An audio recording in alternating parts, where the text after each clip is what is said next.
fairness guys, no, yung kakapasok ko pa lang, nandito na ako sa loob ng Paco Park. Ang ganda niya.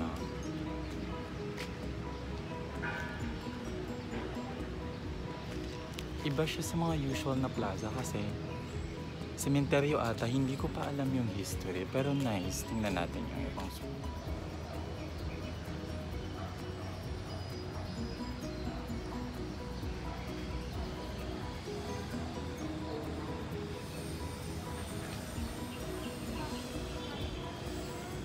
Itong halaman na to, ang daming memories nito lalo na sa mga special event kagaya ng graduation.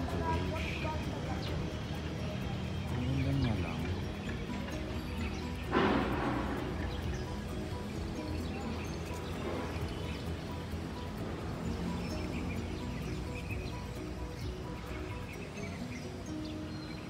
Nakakatuwa. Ano guys, yung Paco Park.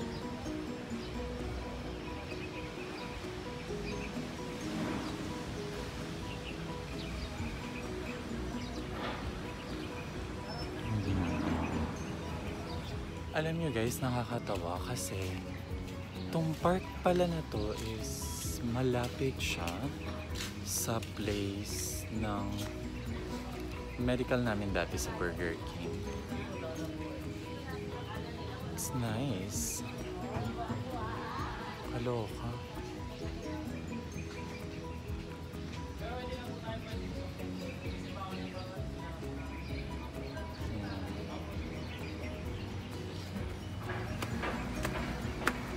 Nire-renovate kasi nila kung hindi madaan.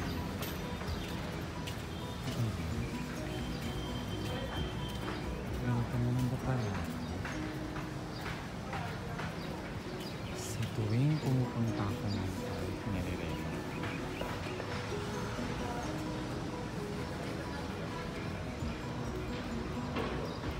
Guys, nandito ako ngayon sa ewan ko kung totoong libingan ba ito ni Jose Rizal. Ayan.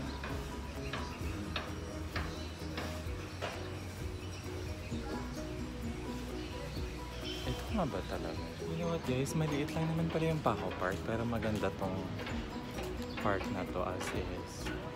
Ang linis niya kaso nga lang nire-renovate. But anyway, it's okay lang naman.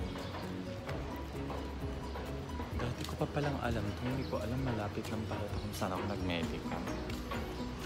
But it's nice. At least wala masyadong tao. Ayan. Maliligo na lang kaya ako ng pool. Parang bet ko maligo. What do you think, Erica? Alam niyo wala siyang katao-tao kasi inaano.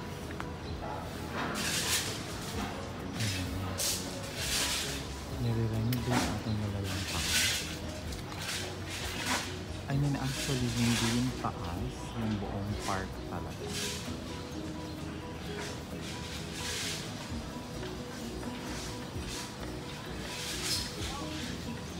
But still it's a nice place. Nakakatuwa kasi ang daming halaman.